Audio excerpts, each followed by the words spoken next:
Bienvenue aux fans de Star Wars sur cette chaîne. Aujourd'hui, nous allons exposer un nouveau sujet totalement intéressant sur cet univers.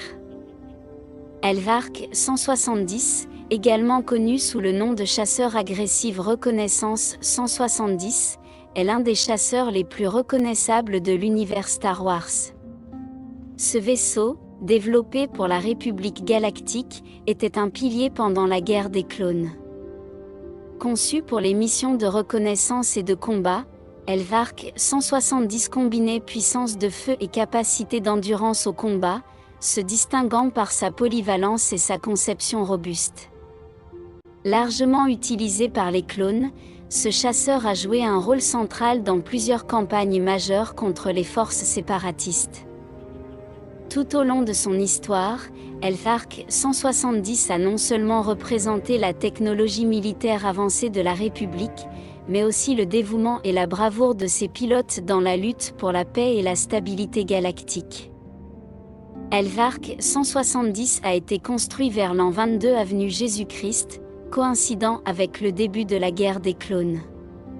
Cette période a marqué le début d'une série de conflits à grande échelle qui ont nécessité la production de vaisseaux spatiaux avancés et polyvalents.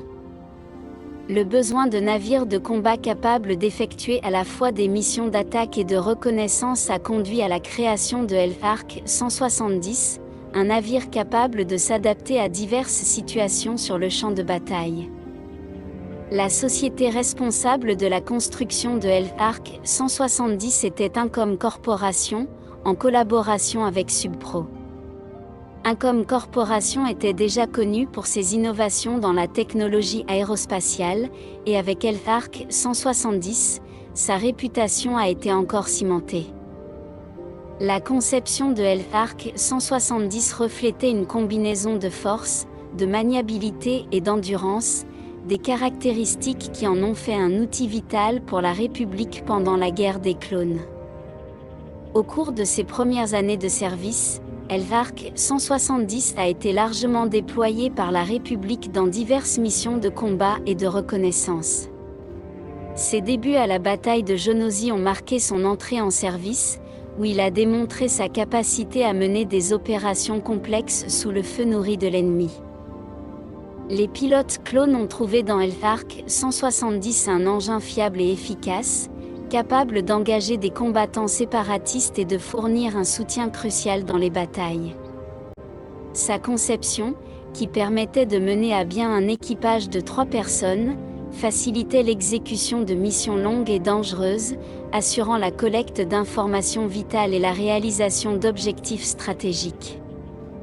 Au cours de sa vie, Elvark 170 a été impliqué dans plusieurs événements importants.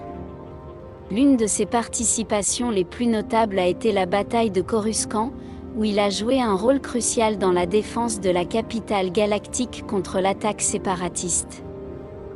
En outre, Elvark 170 a été utilisé lors de la bataille de Kashyyyk, fournissant un soutien aérien aux forces terrestres dans leur lutte contre les droïdes de combat.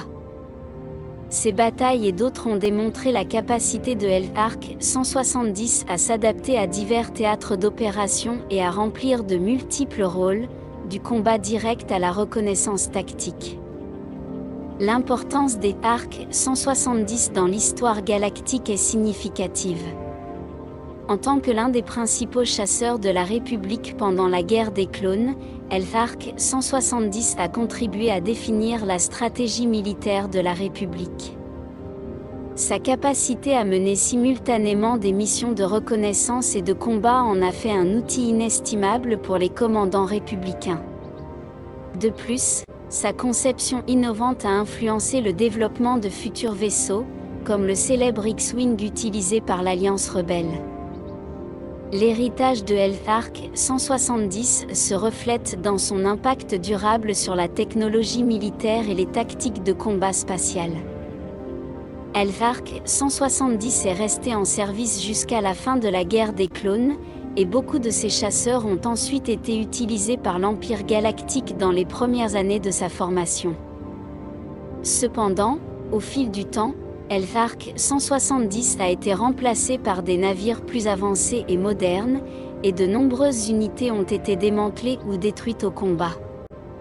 Bien que sa durée de vie opérationnelle se soit étendue au-delà de la guerre des clones, son époque de gloire se situe dans les années tumultueuses de ce conflit. Elthark 170 possède des caractéristiques et des spécifications impressionnantes. Il a une longueur de 14,5 mètres et une envergure de 22,5 mètres. Il est armé de 2 canons laser avant, de 2 canons laser arrière et de 2 torpilles à protons. Son moteur hyperdrive lui permet d'effectuer des sauts hyperspatiaux, et sa conception robuste comprend des boucliers déflecteurs et un cockpit pouvant accueillir un pilote, un copilote et un mitrailleur arrière. Ces caractéristiques lui